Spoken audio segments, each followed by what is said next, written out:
Bismillahirrahmanirrahim. Assalamualaikum warahmatullahi wabarakatuh. Alhamdulillah. Alhamdulillahi rabbil alamin. Alhamdulillahilladzi arsala rasulahu bil huda wa dinil haqqi liyudhhirahu 'ala dini kulli walau karihal musyrikun. Alhamdulillahilladzi ja'ala lakumul arda firasyan was samaa'a binaa'a wa anzala minas samaa'i maa'a fa akhraja bihi minas thamarati rizqan lakum fala taj'alu lillahi andada wa antum ta'lamun. La ilaha illallah wahdah la syarika lah, lahul mulku wa lahul hamdu yuhyi wa yumitu wa huwa ala kulli syai'in qadir. Allahumma salli wa sallim ala nabiyyina Muhammad wa ala alihi wa ashabihi ajma'in wa man tabi'ahum bi ihsanin ila yaumiddin, amma ba'd. Bapak Ibu yang dimuliakan oleh Allah, yang senantiasa mudah-mudahan diberikan ampunan dan keberkahan serta berlimpah rahmat dari Allah Subhanahu wa taala. Mudah-mudahan pada hari ini kita mengalami hari yang lebih baik daripada hari-hari yang sebelumnya. Kami mengetahui banyak orang umumnya itu pengen kaya, tetapi kenyataannya harapan itu tidak terwujud. Banyak orang yang diberikan Allah kemiskinan. Kami harus fair mengatakan, Pak, bahwa tidak semua orang loh pengen kaya. Kami harus jujur mengatakan itu. Meskipun kita ini pengennya kaya ya, tapi di luar sana harus kita akui ada orang-orang yang malah tidak mau kaya. Bahkan mereka ini bukan orang-orang dari kalangan awam, mereka ini malah dari kalangan orang-orang yang mengerti agama. Jadi harus dihormati ya. Hari ini kita bicara tentang kemiskinan. Bagi kita yang sedang miskin, kita tetap harus bersyukur tentang itu. Tapi kami harus akui dahulu bahwa di luar sana ada orang-orang yang tidak pengen kaya. Kalau gini, mungkin ini ada tarikh, ada cerita yang masyhur yang panjenengan mungkin sudah tahu. Dahulu di saat Rasulullah Shallallahu Alaihi Wasallam memberikan keterangan kepada para sahabat bahwa nanti yang masuk surga itu yang paling lama adalah yang hartanya paling banyak, karena dia akan dihisab dari mana uangnya, untuk apa uangnya. Sehingga kalau hartanya banyak, maka otomatis pertanyaannya banyak. Mengerti ini atau mengetahui ini, ada seorang sahabat namanya Abdurrahman bin Auf. Kemudian dia kondisinya kaya nih Pak. Abdurrahman bin Auf ini seorang kaya. Kemudian setelah mendengar itu, dia berlomba-lomba menjadi miskin. Dia membeli semua kurma busuk yang ada di sana. Maka perhatikan, jika ada seorang sahabat begitu mendengar bahwa nanti di yaumul hisab yang paling terlambat masuk surga adalah orang yang uangnya banyak, karena akan dihisab. Sehingga begitu sahabat mendengar ini, dia pengen miskin, bukan pengen kaya loh. Ini bedanya kita dengan sahabat. Kalau sahabat mendengar itu langsung pengen miskin, kalau kita meskipun sudah mendengar itu tetap aja pengen kaya. Ini memang kelasnya beda ya, harus kita maklumi.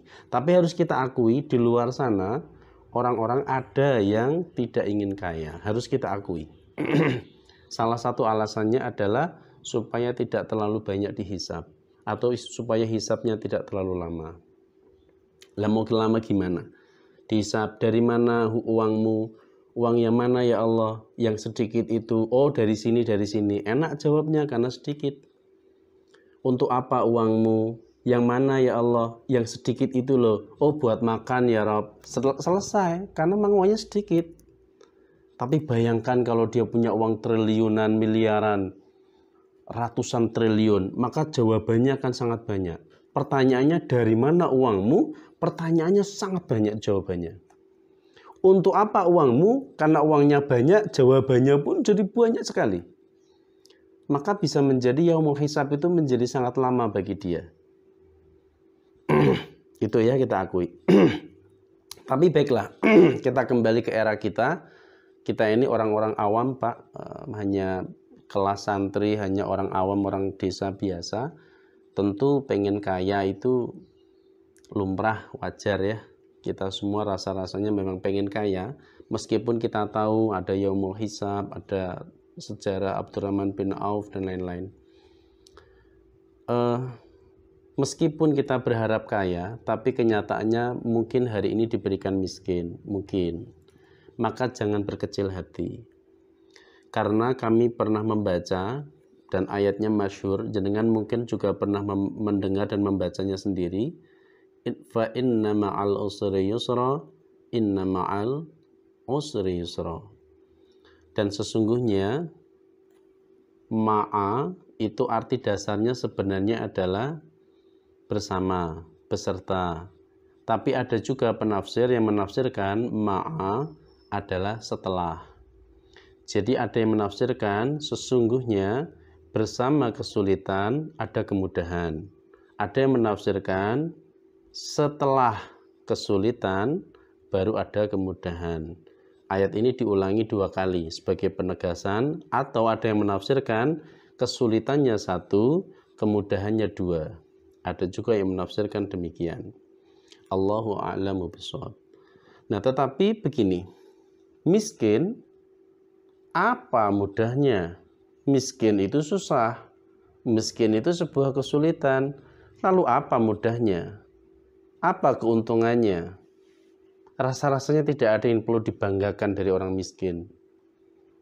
Itu mungkin karena kita kurang ilmu saja. Maka kami akan coba buka ini, sehingga mudah-mudahan kita masih tetap bersyukur meskipun diberi kemiskinan oleh Allah. Kita sudah berusaha untuk kaya, tapi memang Allah menghendaki kita masih miskin. Sehingga saya akan berusaha dalam keadaan yang Allah beri ini, kita masih tetap bisa bersyukur. Terus apa kelebihan atau keuntungannya kalau kita miskin?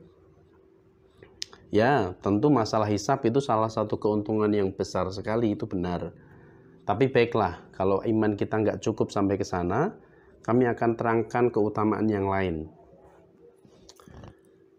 Kalau kita ditanya, Bapak dan Ibu bebas menjawab. Apa saja jawabannya silahkan. Kalau kita sedekah, ada orang yang bersedekah, satu nilainya Rp5.000, sedangkan yang satunya nilainya adalah 100 juta rupiah. Menurut kita nih, Pak, menurut akal nalar kita, sedekah yang paling berat timbangannya itu yang Rp5.000 atau yang 100 juta rupiah? Ya, saya rasa matematika kita masih bagus nilainya, Pak, sehingga kita akan berkata 100 juta rupiah tentu lebih baik. Tetapi logika sedekah tidak begitu, Pak. Ini yang lupa dan luput dari kita. Sedekah itu dinilai pahala oleh Allah bukan berdasarkan jumlahnya, tapi berdasarkan berapa yang kita punya. Contoh, hari ini kita punya uang cuma 10.000, nggak ada uang lagi yang lain. Terus kita sedekahkan 5.000. Artinya hari ini kita bersedekah separuh dari yang kita punya. Ada orang lain punya uang 1 triliun. Sedangkan yang dia sedekahkan hanya 100 juta rupiah. Maka itu sudah seperberapa dari yang dia punya. Maknanya, Rp5.000 antum yang orang miskin itu jauh lebih berbobot daripada 100 jutanya orang kaya. Mengapa? Karena sedekah ini diukur dari apa yang kita punya. Maka pernah ada cerita yang mungkin panjenengan pernah dengar. Ada seorang pengembala kambing yang punya cuma 1 ekor kambing. Dia dapat tamu dari orang asing begitu. Orang ini kaya sebenarnya, cuma tersesat. Nggak tahu jalan. Iya, kalau sekarang ada Google Map, oke lah. Kita nggak bicara zaman sekarang. Di zaman dulu orang tersesat aja, Pak, nggak bisa pulang. Kemudian karena beliau tersesat, kekayaannya tertinggal, tidak ikut dengan beliau. Beliau akhirnya bertamu ke rumah ini, yang pengembala kambing cuma 1 ekor itu, yang dia punyanya cuma 1 ekor itu, bertamu di situ dan minta makan. Ditanya sama tuan rumahnya, sang pemuda yang punya kambing 1 ekor, sukanya makan apa Bapak? Dijawabnya lah jeroan kambing. Akhirnya kambing yang 1 ekor itu sembelih gitu ya, kemudian disajikan jeroan kambing itu kepada si tamu tadi. Saking laparnya dia nggak kerasa makan begitu lahap sampai habis itu jeroan kambing. Kemudian si bapak tanya, "Weh adik, kamu kok sangat baik sekali melayani kami yang tidak kamu kenal, jeroan kambing diberikan kami. Kamu punya berapa kambing di belakang?" Beliau menjawab, "Saya cuma punya 1 ekor Bapak." Jadi 1 ekor dibunuh, disembelih untuk beliau seorang. Dan hartanya cuma itu. Akhirnya si bapak kembali, ini singkat cerita, bisa kembali kepada kekayaannya dan ingin membalas kebaikannya si adik pemuda ini dengan dibawakannya 1000 ekor kambing. Orang lain berkomentar, "Wah, bapak hebat sekali.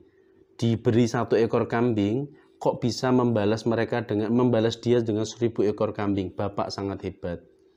Si bapak ini bilang, bukan aku yang hebat, bukan aku yang dermawan. Aku bisa memberi dia 1000 ekor kambing, sedangkan aku masih mampu membeli ribuan ekor kambing yang lain. Sedangkan dia memberi saya 1 ekor kambing, tapi itu hanya satu-satunya yang dia punya. Dia lebih dermawan dan lebih baik daripada saya. Itu. Jadi itu ada gambaran bahwa orang yang bersedekah dalam keadaan miskin itu punya kelebihan, Pak. Yaitu dia bisa bersedekah dengan separuh atau mungkin lebih hartanya. Tanpa dia harus keberatan. Contoh ya, kita keluar dari sebuah kantor misalkan, kita berkunjung keluar dari kantor itu, di luar ternyata ada tukang parkir nih. Tanpa kita tahu ternyata di situ ada tukang parkirnya. Ilegal lagi, misalkan ya, nggak ada tiket, nggak ada apa. Kemudian kita mau pergi tentu harus bayar parkir kan, ditungguin. Sedangkan uang kita tinggal Rp10.000. Sikap kita apa? Ngasih dia Rp2.000 atau gelut? Sebagai seorang beriman dan muslim tentu kita menjauhi hal-hal seperti itu kan. Just kasih aja Rp2.000, susuk kembali Rp8.000, kemudian kita tinggalkan begitu saja, kita nggak membicarakannya, tidak mengingat-ingatnya. Padahal tahu nggak, 2.000 itu berarti 20% dari 10.000. 20% dari harta yang panjenengan punyai. Karena hari itu jenengan hanya punya Rp10.000. Anda ringan memberikannya dan tidak menyebut-nyebutnya. Sedangkan kalau Anda kaya, punya uang 1 miliar misalkan, terus ibu kandung Anda, bukan tukang parkir nih, bukan tukang parkir ilegal lagi. Ini ibu kandung nih, resmi ibu kandung, meminta uang 200 juta rupiah ke antum. Apakah antum akan ringan memberikannya? Seandainya jawabannya iya, itu dikarenakan jenengan tidak memegang uang 1 miliar sih. Coba kalau pegang, Pak, berat. Percaya deh. Kita punya tabungan 1 miliar, ibu minta 200 juta, 20%-nya kan? Itu berat, Pak. Kenapa? Lah itu memang tabiat orang kaya begitu. Makanya mumpung masih belum kaya, ringan dalam bersedekah meskipun bernilai 20%, nikmati itu dan syukuri itu. Bersedekahlah. Mumpung masih jadi orang miskin. Karena kalau sudah kaya, pelitnya kambuh. Mudah pelit. Ibu yang minta, ibu kandungnya minta, kita berat. Kadang kalaupun kita kasih, itu nyebut-nyebutnya bisa setahun nggak berhenti itu. Disebut-sebut terus. Adiknya diberitahu, kakaknya diberitahu, sampai tetangganya pada tahu kalau kita memberi uang 200 juta ke ibu. Padahal kalau Rp2.000 ke tukang parkir, nggak ada yang tahu. Bahkan kita kadang lupa kalau kita tadi ngasih tukang parkir. Itulah keutamaan atau kelebihan dari orang miskin. Banyak sekali kelebihannya dan benar memang di balik kesukaran itu ada kemudahan-kemudahan. Mungkin Anda miskin, tapi di balik kemiskinan itu Anda punya kesempatan untuk bersedekah dari sekian persen harta Anda dan itu bobotnya luar biasa daripada triliunan, tapi sedekahnya cuma sedikit. Di luar sisi ada hisab yang begitu ringan karena harta Anda sedikit. Maka dengan kemiskinan ini tetaplah bersenyum, tetaplah bersyukur, nikmati. Nanti kalau sudah kaya, semoga menjadi orang kaya yang dermawan. Tapi kalau miskin saja nggak bisa dermawan, bagaimana kalau jadi orang kaya? Wong yang miskin dermawan saja belum tentu kalau kaya jadi dermawan. Itu wajar dan manusiawi sekali. Demikian, mohon maaf atas segala kekurangan, mudah-mudahan ada manfaatnya. Dari kami cukupkan. Assalamualaikum warahmatullahi wabarakatuh.